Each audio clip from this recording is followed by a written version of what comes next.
Back. It's been a busy day for Tshwane Emergency Service officials. In Mamelodi, east of Tshwane, hundreds of shacks have been swept away at the Eerste Fabrieke informal settlement. Zikhona Tshona joins us now live from there. Zikhona, of course, we saw those videos earlier on social media of houses being covered with water. What are you seeing now? This is the scene behind us. I'm told by the community that township, that informal settlement that we are seeing in the picture right now is called 77. The city of Tshwane, not exactly certain as to how many people are affected by the flooding in this area, but they say it could be thousands. I'm told by the people when I got here that some people had to actually stand on top of their homes, on top of their houses rather, to try and find safety. We do know that several people, particularly women and children, have been taken to local churches around this community. But as you can see, when things like this happen, Shahan, it's always the poorest of the poor that are always hardest hit. So the scene here is exactly as you see it. We don't know how many people may have been swept away by the floods because emergency services are currently on the scene trying to see who needs help.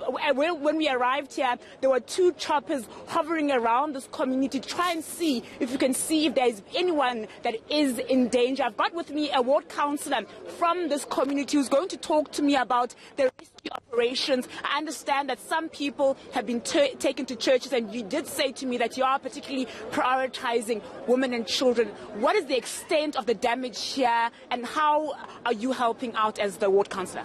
I think the extent of the damage, it's not only on informal settlements, but even households where they are on low-lying areas. But the most of the areas that are affected, it's the informal settlement lying on this bridge over to Ward 15 next to Extension 4.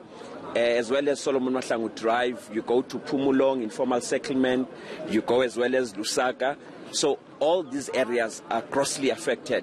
It will be very difficult for us now to ascertain the number of people that have been swept by the floods. But the rescue teams are here, canoes are being deployed. Members of the community in particular have also extended a hand. There was one woman over there who gave birth to a child yesterday, and she was trapped in a shack. They went in there. She's been rescued. The baby is alive together with the parent. So what becomes our priority now as councillors is to save lives and make sure that women as well as young girls and so forth are taken to the nearest halls and churches. There is a pastor up here, Jantile, you saw him on top of that truck. He's also helping out. And then thereafter, once everybody's safe, the water levels would have subsided, then there's a JOC that is ongoing currently, which is a joint operation committee, which is established by the municipality. The RED is here with me. It's ongoing, just to say what is it that will happen thereafter. But we cannot make any commitments that these people may be taken to this area or that area, except being taken to places of safety for now. Councillor, I'm going to ask you to just move aside. I think our viewers would want to see what we see here. Certainly very devastating, and I'm guaranteeing you, Shahan, as the day progresses, we will be getting down there to try and speak to the people that have been affected by the floodings. We just arrived on the scene, and this is what we were greeted by. So as he's mentioned, a lot of people have come out to lend a hand and see how they can help those that have been grossly affected by the flooding. As I arrived, there were people on a truck escorted to a nearby church. So I think we'll just end with this very sad picture of people's lives being lost by this flooding. We had been asking for water for a very long time, but I'm sure that many South Africans did not imagine that this is what it would turn out to be like. Yeah, so Zikhona, just tell us about where people are now. Obviously, they're not going to be inside their homes anymore. Where are they being housed tonight?